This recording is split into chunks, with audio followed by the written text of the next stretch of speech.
Seja bem-vindo à revista de imprensa do Porto Canal, quinta-feira, dia 4 de janeiro de 2018. Vamos já fazer uma ronda pelos jornais que esta quinta-feira vão estar nas bancas. Para já digo-lhe que o meu convidado para analisar essas primeiras páginas é Manuel Mota, é professor e é também investigador. Professor, muito obrigado por ter vindo e desde já um bom ano para si. Muito obrigado, igualmente. Muito obrigado. Ora, e vamos então começar esta primeira ronda pelos jornais de âmbito nacional e, como é habitual, vamos começar por olhar para o rosto do Jornal Público desta quinta-feira. Destaque maior vai para os contribuintes que vão ter prémio no IRS em ano de legislativas. As tabelas de retenção na fonte publicadas ontem não refletem na totalidade a descida do imposto em 2018. As simulações mostram que o Estado vai reter mais este ano e pagar reembolsos maiores em 2019. Destaque ainda para os viciados no jogo tratados como consumidores de drogas. A CICAD emite orientações para tratar o vício do jogo, que passará a integrar lista oficial de doenças. Destaque também para a corrida à liderança do PSD. É na poupança que mais se vê a diferença entre Rio e Santana. Rio aponta ao déficit zero e Santana não poupa na despesa do Estado. O primeiro debate é esta quinta-feira na televisão pública. Destaque fotográfico vai para o empate no derby. Jonas mantém Benfica vivo e isola o Futebol Clube do Porto, que venceu por 2-1 em Santa Maria da Feira, o Feirense. Depois, financiamento, um mistério da ATA que ninguém conhecia e que diz o que não aconteceu. O CDS quer ir mais longe que Marcelo e tirar a retroatividade à nova lei dos partidos. A polémica tem, assim, um novo ato. São então destaques da edição desta quinta-feira do Jornal Público. Olhamos agora para o I. Já não há, ou melhor, já há no PS quem defenda a nacionalização dos Correios. A maioria vai estancar esse processo abjeto. A afirmação é de André Pinotes Batista, deputado socialista, que se insurge contra o fecho das 22 estações anunciadas pela direção dos CTT. Liderança parlamentar do PSD está em risco, diz o I. Santana e Rio estão contra o líder de bancada. Hugo Soares, primeiro signatário da lei de financiamento, diz que veto de Marcelo não representa uma derrota dos partidos. O I traz ainda uma análise às mortes nas estradas. 509 mortes em 2017 nas estradas portuguesas. Vila Real, Viana do Castelo, Setúbal e Porto são os distritos onde mais aumentaram as vítimas mortais. José Miguel Trigoso, o presidente da Prevenção Rodoviária Portuguesa, diz que a carta por pontos tem várias idiotices e diz ainda que é uma parvoíce proibir os recém-encartados de beberem uma Imperial. Destaca ainda nesta primeira do I para Carlos Martins, o secretário de Estado do Ambiente, que fala ao jornal e que diz: o que eu não posso autorizar é que seja um sucateiro a ir buscar sucata à casa de uma pessoa. E depois ainda em destaque, intoxicações por monóxido de carbono, um perigo invisível com o frio. Está assim vista então a primeira página do I. Na imprensa especializada, Jornal de Negócios, IRS é o destaque maior. Destaque fotográfico para o Ministro das Finanças e Presidente do Eurogrupo, Mário Centeno. O Governo trava impacto da descida do imposto nos salários. O ordenado líquido sobe no máximo 2%. O Jornal de Negócios faz ainda simulações e depois destaque também para as declarações em papel de IRS que acabam já no mês de abril. Na eletricidade, voltar ao mercado regulado é uma pergunta que nos deixa o Negócios. Esclareça as dúvidas. EDP Comercial, Iberdrola e Galp não vão disponibilizar tarifas reguladas. Ainda em destaque a área do imobiliário. O investimento pode atingir 2,5 mil milhões este ano e depois destaque também para o Fisco, que desiste de cobrar 125 milhões de euros à Brisa. Em causa estava a cobrança de IRC pela venda da participação que a Brisa detinha na concessionária brasileira CCR. Destaque também para Lisboa, a Bolsa de Lisboa, que foi a quarta melhor a entrar em 2018, e depois na biotecnologia, o grupo de capitais israelitas compra a Biocan. Está assim feita a primeira ronda pelos jornais de âmbito nacional que até o momento chegaram à nossa redação e por isso vamos avançar para a conversa e se calhar o tema mais em destaque, se assim poderemos dizer, é mesmo esta novidade no IRS. Uma novidade anunciada, pode não ser bem assim, porque parece que as boas notícias em 2018 não são para todos. Bem, de facto é a notícia que é mais projetada nas várias primeiras páginas dos jornais da manhã. A perspectiva de base é positiva, não é? Aumentamos para 7 o número de escalões de IRS E os efeitos, nomeadamente em termos de retenção na fonte, podem, algumas das indicações que aqui vêm, ter efeitos mais significativos em 2019. Mais rendimento disponível para os cidadãos, em particular, e para as famílias, naturalmente, é sempre uma medida positiva. Era fundamental, e isto é um dos elementos estruturantes até do ponto de vista do investimento externo, a estabilidade fiscal era importante que acontecesse. Também é verdade que o que aconteceu em 2013 com a diminuição do número de escalões de IRS aumentou de forma significativa os impostos pagos pelos portugueses, o que, em tempo de crise, aumentou ainda mais as dificuldades que tinham. Aqui o que nos é apresentado é uma perspectiva. As informações são relativamente, até em alguns casos, contraditórias, não é? Porque se numa diz que há aqui um controle das receitas, da percentagem que será atribuída, nomeadamente em termos das simulações apresentadas no ordenado líquido, em alguns casos há aqui um reporte mais significativo para 2019. Como nós sabemos, há duas realidades diferentes. Há aqueles que pagam apenas no final do ano, fazem um balanço global em sede de IRS, e há os que têm rendimentos maiores e que fazem retenção na fonte mensal, e aí sim, nesses casos, aparentemente será nesses casos em que o aumento não será tão significativo como aquele que aparentemente a diminuição do valor total do imposto a pagar assim o indicaria. Vamos ver, durante o ano certamente que sentiremos nós que temos retenção na fonte mensalmente, e no final do ano certamente que com a alteração dos escalões haverá aqui um rendimento significativo a aumentar para a maior parte dos portugueses. E acredita que estas mexidas ou estas alterações no IRS vêm daquilo que dizia o Presidente da República esta quarta-feira, já ao final do dia, princípio da noite, de que Portugal está a ser mais bem visto lá fora, e para isso contribuiu também essa eleição de Mário Centeno para Presidente do Eurogrupo? Acredita que é mesmo assim, que os mercados estão a dar um bocadinho de, permita-me a expressão, de descanso a Portugal, sobretudo nas taxas de juros?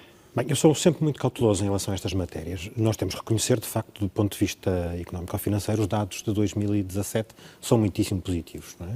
O último trimestre, um déficit de 0,3%, é um dado muito objetivo de um controle orçamental. Agora, também sabemos, isto é fundamental, que não escondamos a realidade uns aos outros, que quando se fala em controle orçamental, estamos a falar essencialmente no controle da despesa. É verdade também que tem havido um aumento significativo da receita, mas o aumento da receita é através dos impostos, não é? E em muitos dos casos, impostos diretos que são pagos pelos portugueses. O déficit tem também sido sustentado com uma diminuição da despesa, nomeadamente com o famoso conceito das cativações. E aqui temos que ter alguma ponderação, porque o fundamental da despesa pública é nos 3 pilares do Estado Social: educação, saúde e segurança social. Quando fazemos esse controle, naturalmente que pagamos em sede dos serviços prestados. O equilíbrio tem que ser feito, é muito ténue, muitas das vezes. Portanto, se nós formos capazes, e eu acho que a questão central é sempre uma questão de crescimento da economia. Só é possível ser sustentado o desenvolvimento do país e os resultados macroeconómicos indicarem, de facto, essa sustentabilidade, se nós crescermos, e temos crescido, nomeadamente pela procura interna, pelo turismo, pelas exportações, que tem dado aqui indicadores muito positivos, mas também temos que reconhecer que isto não é estrutural. O estrutural seria se tivéssemos sistematicamente um conjunto de empresas no setor das exportações, nomeadamente com empresas de base tecnológica, algumas tradicionais também, hoje muito modernas que temos, os setores da cortiça, dos vinhos, o têxtil também, mas aumentando essa produtividade pudéssemos ter um reforço da nossa competitividade económica, porque nós estamos ainda muito sujeitos a uma volatilidade externa. A qualquer instante pode acontecer aqueles fatores que, infelizmente, hoje são muito pródigos no contexto das relações internacionais. Um fator, seja ele o terrorismo, seja ele um fator, a própria decisão do Banco Central Europeu em relação às taxas Euribor, que podem mudar de um momento para o outro a nossa realidade. Portanto, na base, os indicadores económicos são positivos, económico-financeiros são muito positivos, as agências de rating subiram o rating da República. Isto é importante, nomeadamente, pelo fator mais frágil da nossa realidade orçamental. O nosso saldo primário é positivo. Quem diria que Portugal era capaz de criar mais riqueza do que a despesa que anualmente tem com os seus vários setores? Falei naqueles 3 pilares, mas não são os únicos, com despesas significativas.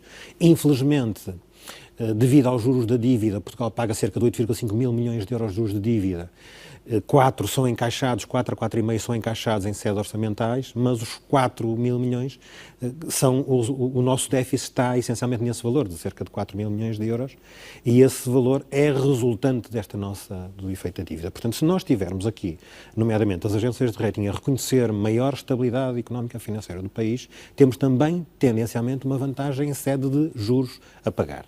E nós já fizemos, nas últimas semanas, há várias notas sobre isso, um reforço dos pagamentos, nomeadamente ao FMI, que tem diminuído de forma relativamente significativa, sendo que significativo, andamos sempre à volta dos 120% do PIB, que ainda é muito significativo do ponto de vista da sede do Orçamento de Estado, mas temos diminuído de forma positiva a nossa dívida pública. Estes indicadores, com o reconhecimento do Ministro das Finanças como Presidente do Eurogrupo, e não é Presidente do Eurogrupo por ser português, é Presidente do Eurogrupo pelo mérito do trabalho que desempenhou, pelos resultados que não são fáceis, como referenciamos anteriormente. Este é sempre um equilíbrio entre as receitas e as despesas. Não se pode aumentar de forma significativa as receitas, porque as receitas são impostos, e quando estamos a aumentá-los no essencial, quer seja às empresas, quer seja aos cidadãos é mais evidente, mas às empresas também, do ponto de vista da competitividade.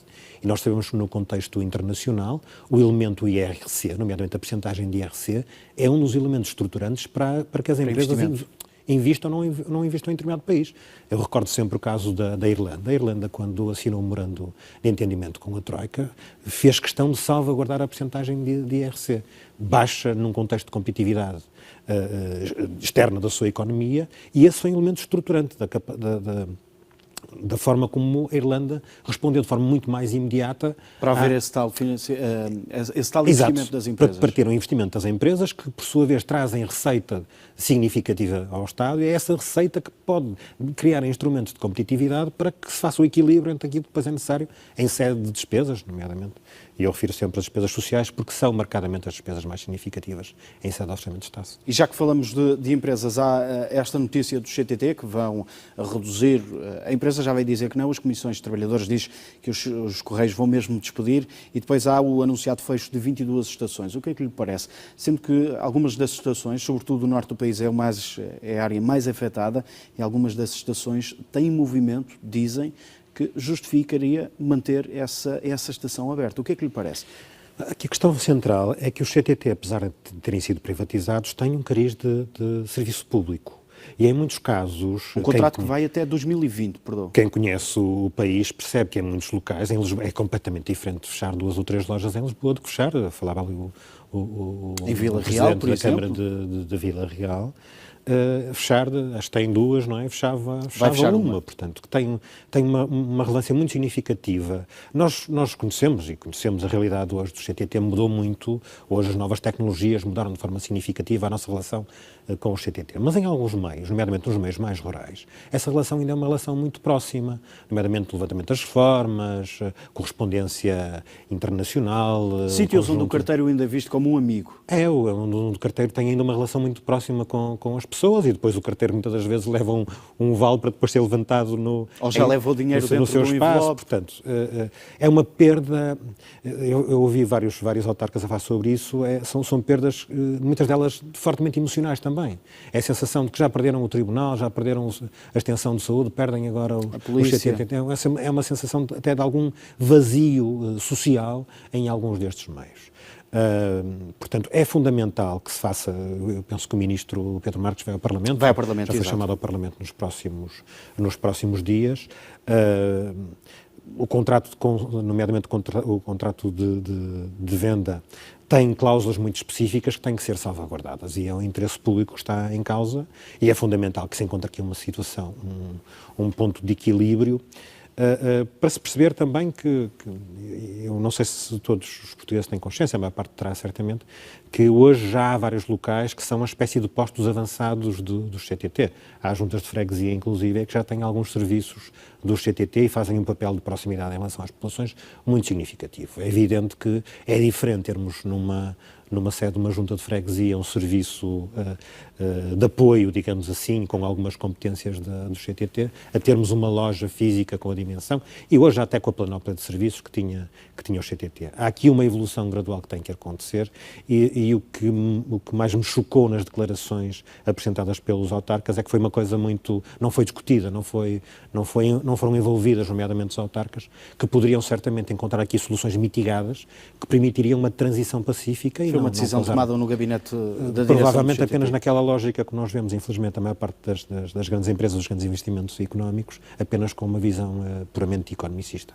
Muito bem. Paulo, já vamos voltar à conversa, para já vamos avançar para uma segunda ronda pelos jornais que já chegaram à nossa redação e vamos olhar para a imprensa local e começar por olhar para o semanário A Voz de Trás-os-Montes. O AVC continua a ser a primeira causa de morte em Portugal. Quem o diz é Jorge Poço, é especialista em medicina interna. Depois, destaque no desporto, Chaves, Vila Real e Régua, 3 candidatos para um único lugar. Duarte Costa, vice-campeão no Masters da Corunha. No peso da régua, o orçamento de 24 milhões de euros. Em Montalegre, a campanha Ser Mais voltou a ajudar crianças desfavorecidas e em Sabrosa, a escola primária vai ser transformada em habitação. E destaca ainda para a Banda de Mateus, 2 séculos de história e tradição. São então destaques da edição desta semana do semanário A Voz de Trás-os-Montes. Olhamos agora para o Diário de Aveiro. Um morto e 3 feridos em despiste na A1 na zona da Feira. O acidente que ocorreu ontem causou a morte de um jovem de 24 anos que conduzia o carro. Os ocupantes eram de Braga e seguiam para Estarreja, onde iriam trabalhar. Entrevista a Humberto Nogueira, vê potencial na equipa sénior do Beira-Mar de basquetebol. Depois, crianças evacuadas de escola após incêndio que deflagrou na Cave. Falamos de Milheiróis de Poiares. Em Anadia, o fogo numa habitação deixa 2 desalojados em Sangalhos.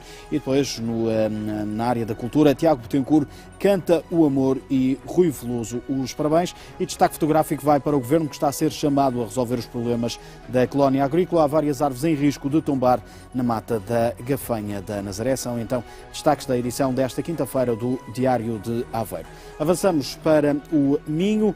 No Correio do Minho, cheque-mate com trunfos do banco. Boa Vista 1, Sporting de Braga 3 e depois Beatriz é a bebé do ano em Viana do Castelo. Destaque também para Terras de Boro. Manuel Tibo implementa a taxa turística no Conselho. Vamos olhar ainda para o Diário do Minho. Braga vai classificar lojas com história, salvaguardar e dinamizar o comércio histórico e tradicional da cidade. É o objetivo do projeto Lojas com História, promovido pela Câmara Municipal de Braga. Terras de Boro vai criar uma taxa turística, também em destaque nesta edição. E depois, Paredes de Coura promove a construção a preços controlados. São então destaques da edição do Diário do Minho desta quinta-feira. Está assim feita a segunda ronda pelos jornais de âmbito regional nesta revista de imprensa. E Paulo, que outro assunto, não só da imprensa regional ou local, mas que outro assunto é que para si merece destaque e comentário? Bem, é uma matéria que tem sido por várias vezes referenciada, mas eu acho que, a bem da nossa democracia, é fundamental mantê-la em cima da mesa para que a solução que se encontre no final seja uma solução que salvaguarde, nomeadamente, os pilares do Estado Democrático. Falo no financiamento, na famosa lei de financiamento dos partidos, da forma pouco transparente com que apareceu na opinião pública. Para salvaguardar aqui o debate, várias pessoas referenciaram isso, que o Presidente da República, nas declarações que prestou, nomeadamente no enviar novamente para a Assembleia da República do diploma, não foi pela veia populista. Há uma grande tendência na nossa democracia de um achincalhamento dos partidos políticos, com responsabilidades também, naturalmente, por parte dos partidos políticos, e a forma como apareceu esta lei de financiamento, a reboque de uma necessidade apresentada pelo Tribunal Constitucional de maior transparência em sede desse mesmo financiamento, para que se encontre aqui uma solução que seja uma solução perceptível pelos cidadãos. Eu lembro-me do debate há uns anos atrás, há vários anos atrás, sobre a questão do financiamento público ou privado dos partidos. Encontrou-se numa primeira fase uma tendência maior para um financiamento público. Hoje temos uma solução mista, uma solução de financiamento público com base nos resultados, nomeadamente os resultados eleitorais dos vários partidos, e depois com a possibilidade, havia um plafond, com uma possibilidade também de financiamento privado. Eu acho que é a solução mais equilibrada. No entanto, sistematicamente há violação por parte dos partidos políticos em relação a essa lei de financiamento. Não é uma violação Eu acho que é um dos problemas mais graves do país, que é, em alguns casos, não sermos capazes de não ter receio de, com frontalidade, de explicar o que é possível e o que é que não é possível, nomeadamente em relação a estas leis de financiamento. Eu acompanhei estas últimas eleições autárquicas e é absolutamente impossível fazer-se uma campanha normal, uma campanha equilibrada, sem grandes gastos, e hoje as campanhas, ao contrário do passado, houve uma fase em que nós recordamos, não vai há muito tempo em que se ofereciam eletrodomésticos em campanhas autárquicas. Hoje, felizmente, as campanhas estão tendencialmente mais fechadas às questões dos outdoors e dos prospectos de campanha, mais um pequeno merchandising. E as redes sociais também. As redes sociais hoje já são um instrumento, felizmente. De qualquer das formas, os plafons que estão estabilizados ou estabelecidos para essas mesmas campanhas ainda são inferiores àquilo que é um gasto normal. Portanto, é preferível assumirmos de forma transparente, todos, e em primeira instância os partidos políticos em sede de lei de financiamento, aquilo que são, nomeadamente em relação às campanhas e às despesas anuais que os partidos têm com a sua organização, de uma forma transparente e clara em relação aos portugueses, aquilo que é necessário. É fundamental, eu não sou muito a favor do financiamento privado, eu acho que o Estado deve aqui, para a transparência da democracia, é fundamental que se perceba que o financiamento público é um instrumento de qualificação da nossa democracia. Quando os partidos estão muito dependentes, e nós vimos no passado, em que os partidos estavam profundamente dependentes do financiamento privado, havia uma tendência muito significativa para que depois, nesse mesmo financiamento, houvessem, em vários casos, nós temos vários casos, nomeadamente nas autarquias, são os casos mais conhecidos, de compensações de outra forma, o que fragilizava ainda mais a relação pública e, em alguns casos, até a própria qualidade das políticas públicas. Com isto, o que eu quero dizer é que era fundamental que agora aproveitar a oportunidade. Eu não sei se haverá oportunidade, há vários comentadores, nomeadamente constitucionalistas, que acham que a partir do momento em que aconteceu isto desta forma, que o Parlamento está fragilizado, dificilmente terá os 2/3 para voltar a aprovar esta lei. Eu penso que o Presidente da República vetaria definitivamente, novamente. Não tenho dúvidas sobre isso, da forma como ela foi apresentada, mas aproveitar a oportunidade depois, com o tempo, com uma comissão aberta, abrangente, com publicidade e de forma transparente, força aqui de transparência, encontrar-se uma lei de financiamento que nos dignifique a todos e que quebre ou reforce os instrumentos de transparência para que os partidos, que são pilares fundamentais da nossa democracia, sejam reforçados à luz da opinião pública e possam salvaguardar situações. Nós vemos, o PST tem eleições agora diretas e há cerca de um mês atrás falava-se no pagamento no último dia de mais de 20 mil dos 70 mil militantes que terão direito a voto. Os vários partidos, não é uma questão só relacionada com o PST e PS são mais afetados nestas áreas, mas é sistematicamente, quando há processos eleitorais internos, fala-se num pagamento desmesurado de cotas. Depois, sistematicamente também, nas várias campanhas, há violações da lei. Portanto, é preferível, por mais difícil que possa parecer à luz das situações económico-financeiras do país, que continua a ser... Tem que ser esclarecidas. Tem que ser esclarecidas. Tem que haver mais transparência. Tem que haver transparência. Não vale a pena nos escondermos esta ideia de que é possível fazer-se uma campanha autárquica com algumas dezenas de milhares de euros, quando só é possível fazer com algumas centenas de milhares de euros. E é preferível que seja transparente para todos, de que ficar esta ideia sistemática de que é preciso sempre um jogo de cintura muito significativo por parte dos partidos políticos, que só fragiliza a nossa democracia. Paulo, não temos tempo para mais. Muito obrigado por ter vindo a esta edição da Revista de Imprensa. E é assim que chegamos ao fim desta Revista de Imprensa. Já sabe, toda a informação em portocanal.sap.pt. Tenha uma excelente quinta-feira.